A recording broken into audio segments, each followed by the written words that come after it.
Hello everyone, সবাইকে the complete solution YouTube চ্যানেলে স্বাগত জানাই।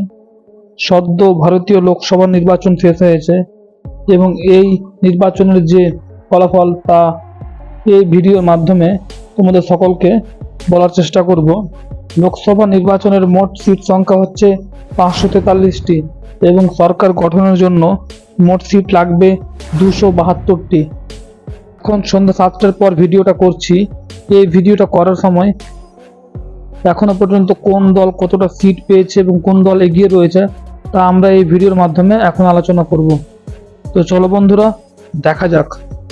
ভোটের ফলাফলটি একটি ডায়াগ্রামের মাধ্যমে সকলের সামনে তুলে ধরা হয়েছে, যেখানে তোমরা দেখতে পাচ্ছ অন স্ক্রিন। এখানে এই যে গেরুয়া রং করা অংশটি রয়েছে, এটা বিজেপির জন্য। বিজেপি মোট 241টা পদে জয়লাভ করেছে। এরপরে যেটা হচ্ছে এই অংশটা, নীল অংশটা হচ্ছে আইএনসি অর্থাৎ ইন্ডিয়ান ন্যাশনাল কংগ্রেসের, এখানে তারা মোট 99টি পদে জয়লাভ করেছে। এরপরে হচ্ছে যে লাল অংশটা, সেটা হচ্ছে এসপি অর্থাৎ সমাজবাদী পার্টির অংশ, তারা 37টা পদে জয়লাভ করেছে। তারপরে এই অংশটা হচ্ছে অল ইন্ডিয়া তৃণমূল কংগ্রেস অর্থাৎ এআইটিসি, অর্থাৎ তারা মোট 29টা পদে জয়লাভ করেছে। এরপরে এখানে বিভিন্ন পার্টির ক্ষেত্রে বিভিন্ন রঙের মাধ্যমে তাদের জয় সিট সংখ্যাগুলো তুলে ধরা হয়েছে। এরপর নিচের দিকে এখানে বলা হয়েছে আদার্স, অর্থাৎ মোট 64টি পদে নির্দল প্রার্থীরা জয়লাভ করেছে। এখানে বলা হয়েছে পার্টি স্টেট ওয়াইজ রেজাল্ট। 1 নম্বরে বলা হয়েছে ভারতীয় জনতা পার্টি অর্থাৎ বিজেপি মোট 239টা পদে জয়লাভ করেছে, দুটিতে গিয়ে রয়েছে টোটাল 241টি। তারপরে রয়েছে ইন্ডিয়ান ন্যাশনাল কংগ্রেস, তারা 96টি পদে জয়লাভ করেছে এবং 3টি পদে কিন্তু তারা এগিয়ে রয়েছে, মোট 99। তারপরে রয়েছে সমাজবাদী পার্টি, তারা 37টি পদে কিন্তু জয়লাভ করেছে, টোটাল 37। এরপরে রয়েছে অল ইন্ডিয়া তৃণমূল কংগ্রেস, তারা 29টি পদে জয়লাভ করেছে। এরপরে রয়েছে দ্রাবিড়া মুন্নাত্রা, তারা 20টি পদে জয়লাভ করেছে এবং দুটিতে এগিয়ে রয়েছে, মোট 22টি। এরপরে রয়েছে তেলেগু দেশম, তারা 16টি পদে জয়লাভ করেছে। জনতা দল অর্থাৎ জেডি, তারা 12টি পদে জয়লাভ করেছে, মোট 12টি। এরপরে শিবসেনার দল, যারা 9টি পদে জয়লাভ করেছে।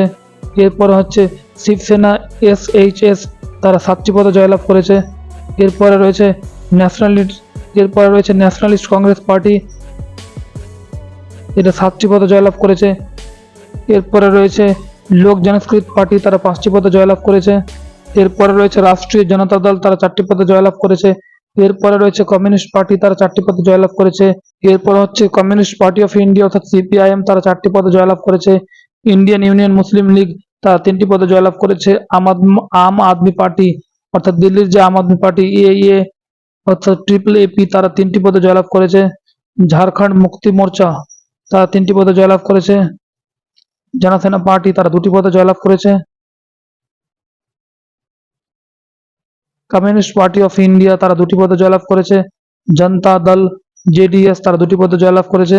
ভিদুথারাই চিরুথারাইকাল অর্থাৎ ভিসিকে, তারা 2টি পদে জয়লাভ করেছে। কমিউনিস্ট পার্টি অর্থাৎ ইন্ডিয়া সিপিআই, তারা 2টি পদে জয়লাভ করেছে। রাষ্ট্রীয় লোক দল, এরা 2টি পদে জয়লাভ করেছে। জম্মু অ্যান্ড কাশ্মীর ন্যাশনাল কনফারেন্স জেকেএন, এরা 2টি পদে জয়লাভ করেছে। ইউনাইটেড পিপল পার্টি লিবারেল ইউপিপিএল, তারা 1টি পদে জয়লাভ করেছে। এইভাবে তোমরা দেখতে পাচ্ছ মোটামুটি সবকটা বুথের কিন্তু রেজাল্ট প্রকাশিত করা হয়েছে। মোট সিট সংখ্যা হচ্ছে 543টি, 538টি সিটের রেজাল্ট বেরিয়ে গেছে এবং 5টি কিন্তু এখনো লিডিং চলছে। এরপর আমাদের যে স্টেট রয়েছে ওয়েস্ট বেঙ্গল, তার রেজাল্টটি দেখে নেওয়া যাক। আমাদের স্টেট অর্থাৎ ওয়েস্ট বেঙ্গলে মোট সিট সংখ্যা হচ্ছে 42টি, যেখানে এআইটিসি অর্থাৎ অল ইন্ডিয়া তৃণমূল কংগ্রেস পেয়েছে 29টি, বিজেপি পেয়েছে 12টি এবং আইএনসি অর্থাৎ ইন্ডিয়ান ন্যাশনাল কংগ্রেস পেয়েছে 1টি। সেটা সম্ভবত আবার মালদা থেকে পেয়েছে। এই ম্যাপের ক্ষেত্রে সবাই দেখতে পাচ্ছ এই যে গেরুয়া কালারটা রয়েছে, এটা হচ্ছে বিজেপির কালার, অর্থাৎ এই জেলাগুলোতে তোমরা দেখতে পাচ্ছ বিজেপি বেরিয়েছে। কিন্তু এবার এরপরে এই যে নীলাভরণ রঙের যে জেলাগুলো রয়েছে, এই জেলাগুলোতে বেরিয়েছে আমাদের তৃণমূল, অল ইন্ডিয়া তৃণমূল কংগ্রেস, এই জেলাগুলোতে বেরিয়েছে। এবার একটি যে অংশ রয়েছে অর্থাৎ এইখানে কিন্তু ইন্ডিয়ান ন্যাশনাল কংগ্রেস বেরিয়েছে, যেটা হচ্ছে ঈসা খান। আমাদের ওয়েস্ট বেঙ্গলে মোট সিট সংখ্যা 42টি, যেখানে অল ইন্ডিয়া তৃণমূল কংগ্রেস পেয়েছে 29টি সিট এবং ভারতীয় জনতা পার্টি 12টি, 1টি পেয়েছে জাতীয় কংগ্রেস। টোটাল 42টি সিটেরই কিন্তু ফল প্রকাশ হয়ে গেছে। এবার সরকার গঠন করবে কোন কোন দল মিলে বা কারা মিলে এবং কি হবে ভারতের প্রধানমন্ত্রী, অবশ্যই কমেন্ট করে জানাও। তো তোমরা সকলে বলো এবার কার সরকার আসতে চলেছে। আমি বললাম সরকার গঠন করতে গেলে 272টা সিটে জয় হতে হবে, বা নইলে কারোর সঙ্গে জোট বাঁধতে হবে। যদি 272টা সিট নিয়ে কোনো একটা জোট তৈরি হয়, তাহলে কিন্তু যে কোনো দল সরকার গঠন করতে পারে, যে কোনো দল বা যে কোনো সংযুক্ত দল সরকার গঠন করতে পারে। আমাদের এই ভিডিওটি অবশ্যই ভালো লাগলে লাইক করবে, কমেন্ট করবে এবং শেয়ার করবে। ধন্যবাদ সকলকে।